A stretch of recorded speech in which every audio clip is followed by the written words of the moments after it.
Competitive സോളിലേക്ക് സ്വാഗതം. ഇന്ന് 6ാം ക്ലാസ്സിലെ സോഷ്യൽ സയൻസ് ഭാഗത്ത് ചാപ്റ്റർ 3 ഡിസ്കസ് ചെയ്യാം. പാഠം 3 രാഷ്ട്രവും ഗവൺമെൻറ്റും. പാഠം 3 രാഷ്ട്രവും ഗവൺമെൻറ്റും. ആൻ ഫ്രാങ്കിൻ്റെ ഡയറി കുറിപ്പുകൾ. ആൻ ഫ്രാങ്കിൻ്റെ ഡയറി കുറിപ്പുകൾ. കിറ്റി. എന്താണ് കിറ്റി? ആൻ ഫ്രാങ്കിൻ്റെ ഡയറിയുടെ പേരായിരുന്നു കിറ്റി. ആൻ ഫ്രാങ്ക് ഡയറി ഓരോ ദിവസത്തെയും ഡയറി എഴുതുമ്പോൾ പ്രിയ കിറ്റി, ഡിയർ കിറ്റി എന്ന് അഭിസംബോധന ചെയ്തിട്ട് ഡയറിയെ കിറ്റി എന്ന് വിളിച്ചിട്ടാണ് എഴുതിയിരുന്നത്. ആൻ ഫ്രാങ്കിൻ്റെ ഡയറി കുറിപ്പുകളുടെ പേരാണ് കിറ്റി. ആരായിരുന്നു ആൻ ഫ്രാങ്ക്? ജർമ്മനിയിൽ ഒന്നാം ലോക മഹായുദ്ധത്തിന് ശേഷം ജർമ്മനിയിൽ ഹിറ്റ്ലറുടെ ഭരണം വരികയും ഹിറ്റ്ലർ ജൂതരെ കൂട്ടക്കൊല ചെയ്യുകയും ചെയ്തു.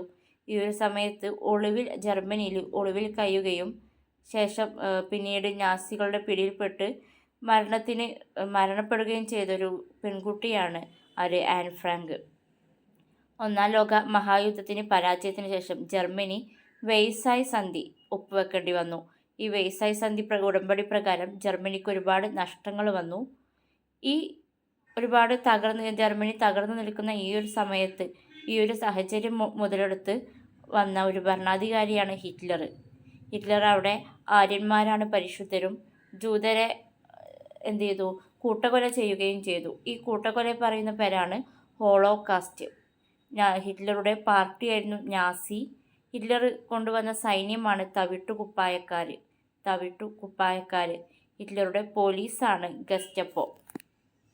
അപ്പോൾ ആൻ ഫ്രാങ്കിൻ്റെ ഡയറി കുറിപ്പുകൾ. ഡയറിയുടെ പേര് കിറ്റി.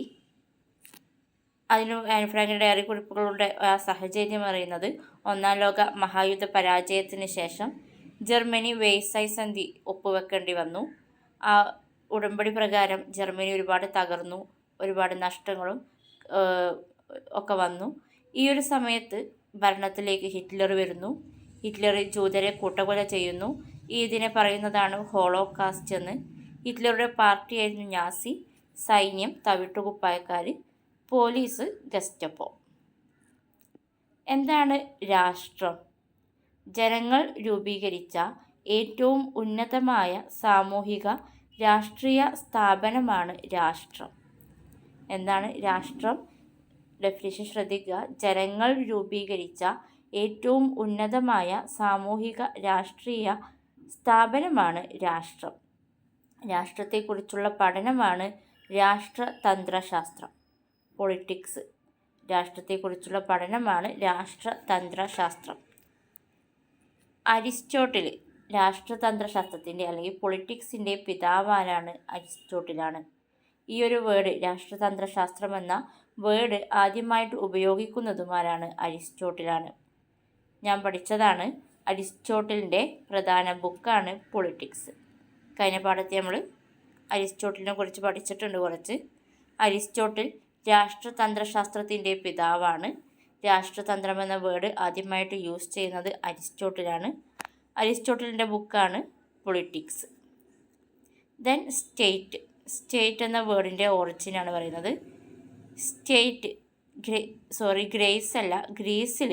ഗ്രീസിൽ അതായത് നമ്മൾ പഠിച്ചു, ഗ്രീസിൽ നഗരരാഷ്ട്രങ്ങളെ അവരുടെ ഭാഷയിൽ എന്താ പറഞ്ഞിരുന്നത്? പോളിസ് എന്നാണ്. സ്റ്റേറ്റിന് ഗ്രീസിൽ പറഞ്ഞിരുന്നത് പോളിസ് എന്നും റോമിൽ സിപ്പിറ്റസ് എന്നുമാണ് ഈ വേർഡ് യൂസ് ചെയ്തിരുന്നത്. സ്റ്റേറ്റ് ഗ്രീസിൽ പോളിസ്, റോമിൽ വരുമ്പോൾ സിപ്പിറ്റസ്. സ്റ്റേറ്റിൻ്റെ ഈ വേർഡിൻ്റെ ഉത്ഭവം ജർമ്മൻ വേർഡാണ്. ജർമ്മനിയിലെ സ്റ്റാറ്റസ് എന്ന വേർഡിൽ നിന്നാണ് സ്റ്റേറ്റ് എന്ന വേർഡ് വരുന്നത്. ജർമ്മൻ ഭാഷയിലെ സ്റ്റാറ്റസ് എന്ന വേർഡിൽ നിന്നാണ് സ്റ്റേറ്റ് വരുന്നത്. ഈ വേർഡ് ആദ്യമായിട്ട് യൂസ് ചെയ്യുന്നത് നിക്കോളോ മാക്കിയവെല്ലിയാണ് സ്റ്റേറ്റ് എന്ന വേർഡ് കൊണ്ടുവരുന്നത്. ജനസംഖ്യ. ഏറ്റവും കൂടുതൽ ജനസംഖ്യയുള്ള രാജ്യം 2011 സെൻസസ് പ്രകാരം, ലാസ്റ്റ് നടന്ന സെൻസസ് ആണ് 2011. 2011 സെൻസസ് പ്രകാരം ചൈനയാണ്. ഏറ്റവും കുറവ് ജനസംഖ്യയുള്ള രാജ്യം വത്തിക്കാൻ സിറ്റി. ജനസംഖ്യ കൂടുതലുള്ള രാജ്യം നിലവിൽ ഇന്ത്യ ആയിട്ട് വരും. 2025 എന്ന് പറഞ്ഞ് ചോദിച്ചാൽ ഇന്ത്യയാണ്. ലാസ്റ്റ് സെൻസസ് പ്രകാരം ചൈനയും, ഏറ്റവും കുറവുള്ളത് വത്തിക്കാൻ സിറ്റിയാണ്. 2025 കണക്ക് പ്രകാരം ഇന്ത്യയാണ് ഏറ്റവും കൂടുതൽ ജനസംഖ്യയുള്ള രാജ്യം. ഭൂപ്രദേശം ഏറ്റവും വലിയ രാജ്യം റഷ്യ, ഏറ്റവും ചെറിയ രാജ്യം വത്തിക്കാൻ. ഏറ്റവും വലിയ രാജ്യം റഷ്യ, ഏറ്റവും ചെറിയ രാജ്യം വത്തിക്കാൻ. ദെൻ ദക്ഷിണ സുഡാനെ കുറിച്ച് ചെറിയൊരു പോയിന്റ് പാഠഭാഗത്തിൽ വരുന്നുണ്ട്. ദക്ഷിണ സുഡാന് 2011 രൂപീകരിക്കുന്നത്. ആഫ്രിക്കയിലെ വലിയ രാജ്യമായ സുഡാനിൽ നിന്ന് വേർപെട്ട 10 രാജ്യങ്ങൾ ചേർത്ത് വെച്ചിട്ടാണ് ദക്ഷിണ സുഡാൻ രൂപീകരിക്കുന്നത്. 2011 ദക്ഷിണ സുഡാൻ രൂപീകരിച്ചത്.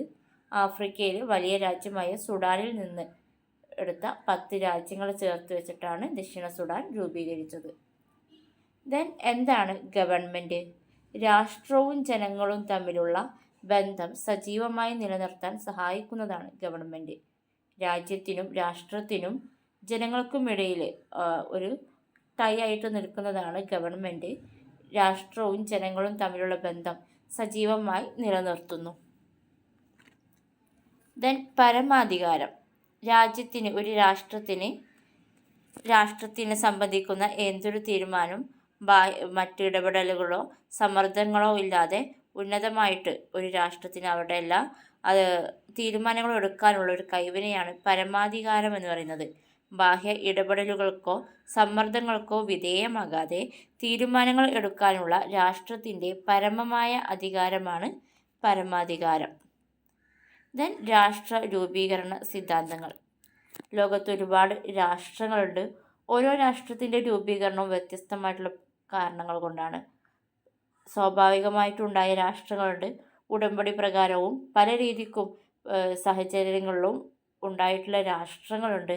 മറ്റുള്ളവരെ യുദ്ധത്തിലൂടെ ഉണ്ടായ രാഷ്ട്രങ്ങൾ. അപ്പോൾ ഇതിനൊക്കെ ഓരോ സിദ്ധാന്തങ്ങളായിട്ട് പറയുന്നുണ്ട്. ഇതിൽ ആദ്യത്തെ 3 നമ്മുടെ പാഠപുസ്തകത്തിൽ വരുന്നത്. ഇത് മൊത്തമായിട്ട് വരുന്നത് നമ്മുടെ ഹാൻഡ് ബുക്കിലാണ്. അപ്പോൾ ഫസ്റ്റ് ബലപ്രയോഗ സിദ്ധാന്തം. അതായത് യുദ്ധങ്ങളിലൂടെയും മറ്റു ബലപ്രയോഗത്തിലൂടെയും വന്നിട്ടുള്ള രാഷ്ട്രങ്ങളെയാണ് ബലപ്രയോഗ സിദ്ധാന്തം. സാമൂഹിക ഉടമ്പടി സിദ്ധാന്തം. കരാറ് പ്രകാരം, ഉടമ്പടി പ്രകാരമൊക്കെ ആളുകൾ തമ്മിൽ ഉടമ്പടി പ്രകാരം ഉണ്ടായിട്ടുള്ള രാഷ്ട്രങ്ങളാണ് സാമൂഹിക ഉടമ്പടി സിദ്ധാന്തത്തിലൂടെ വരുന്നത്. സാമൂഹിക പരിണാമ സിദ്ധാന്തം. സാമൂഹികമായിട്ട് ആളുകൾ ഒരു സ്ഥലത്ത് വസിക്കുന്നു. അതൊരു സ്വാഭാവികമായിട്ട് അല്ലെങ്കിൽ പരിണമിച്ച് അതൊരു രാഷ്ട്രമായിട്ട് മാറുന്നു. ഇതിനെയാണ് സാമൂഹിക പരിണാമ സിദ്ധാന്തം. ദെൻ ദൈവദത്ത സിദ്ധാന്തം. ദൈവം അല്ലെങ്കിൽ സമാനമായുള്ള ഒരു അമാനുഷിക കഴിവാണ് ഒരു രാഷ്ട്രത്തെ നിലനിർത്തിയത്, രാഷ്ട്രം രൂപീകരിച്ചത് എന്ന് പറയുന്ന സിദ്ധാന്തമാണ് ദൈവദത്ത സിദ്ധാന്തം. ദെൻ പിതൃാധിപത്യ സിദ്ധാന്തം. അതായത് ഒരു പിതാവിൽ നിന്നുള്ള വരുന്ന പാരമ്പര്യ ജനറേഷൻസ് കൂടിയിട്ട് ഒരു രാഷ്ട്രം രൂപപ്പെടുന്നു. ഇതിനെയാണ് പിതൃാധിപത്യം. പിതാവിൽ നിന്ന് വരുന്ന ഒരു രാഷ്ട്രം, അതാണ് പിതൃാധിപത്യ സിദ്ധാന്തം. ഇതിന് തിരിച്ചു വരുന്നതാണ് മാതൃാധിപത്യം. അതായത് മാതാവിൽ നിന്ന് വരുന്ന ജനറേഷൻ കൂടിയിട്ട് ഒരു രാഷ്ട്രം രൂപപ്പെടുന്നു. ഇതിന് മാതൃാധിപത്യ സിദ്ധാന്തം എന്ന് പറയുന്നു.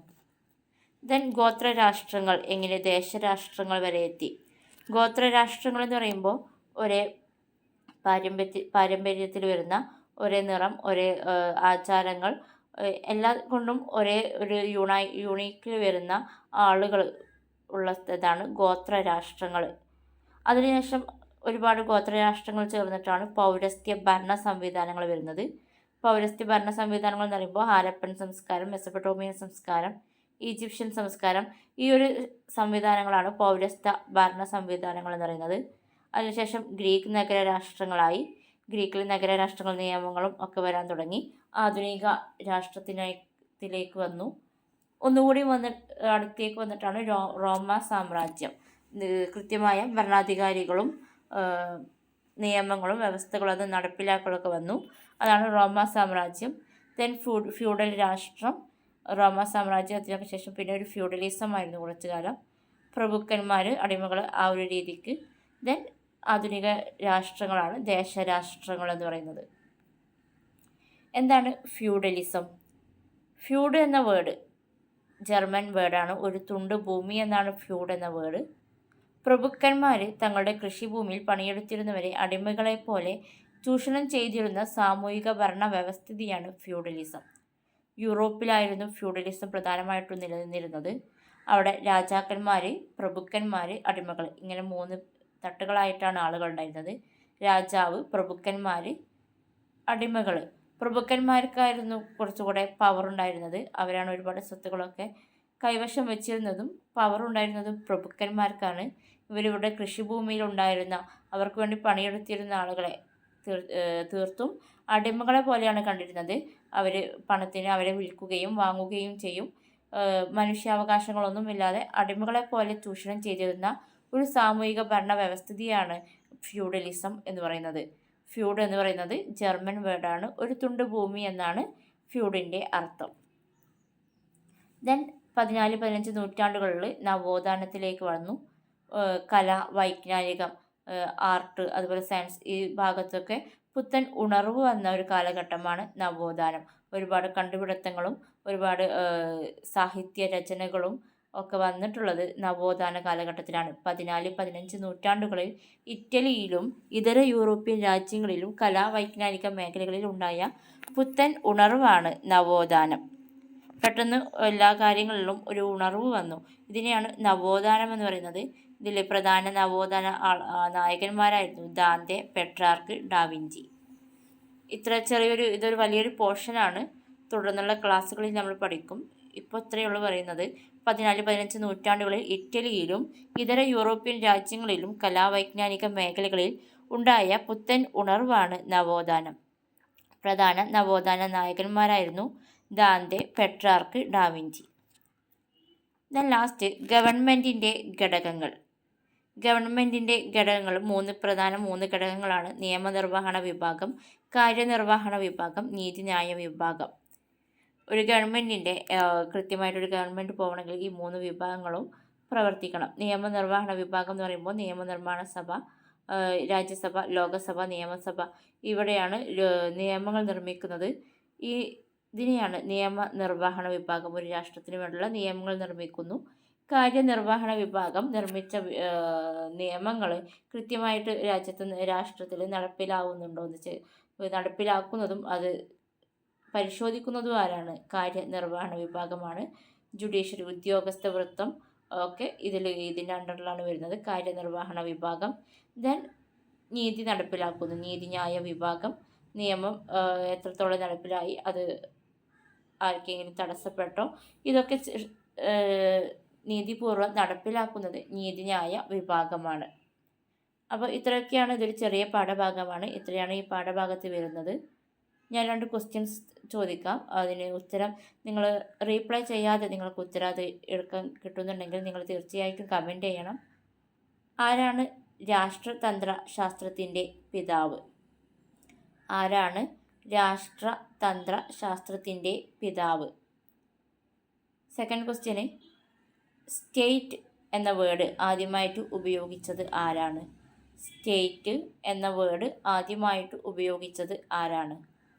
മൂന്നാമത്തെ ക്വസ്റ്റ്യന്, ഒന്നാം ലോക മഹായുദ്ധത്തിന് ശേഷം ജർമ്മനി ഒപ്പുവെക്കേണ്ടി വന്ന ഉടമ്പടി ഏത്?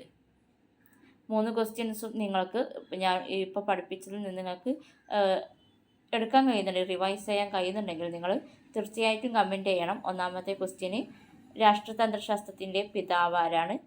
സ്റ്റേറ്റ് എന്ന വേർഡ് ആദ്യമായിട്ട് യൂസ് ചെയ്തത് ആരാണ്? മൂന്നാമത്തെ ക്വസ്റ്റ്യന്, ഒന്നാം ലോക മഹായുദ്ധത്തിന് ശേഷം ജർമ്മനി ഒപ്പുവെച്ച ഉടമ്പടി ഏത്? ക്ലാസ് ഇഷ്ടപ്പെട്ടാൽ നിങ്ങൾ ലൈക്ക് ചെയ്യുക.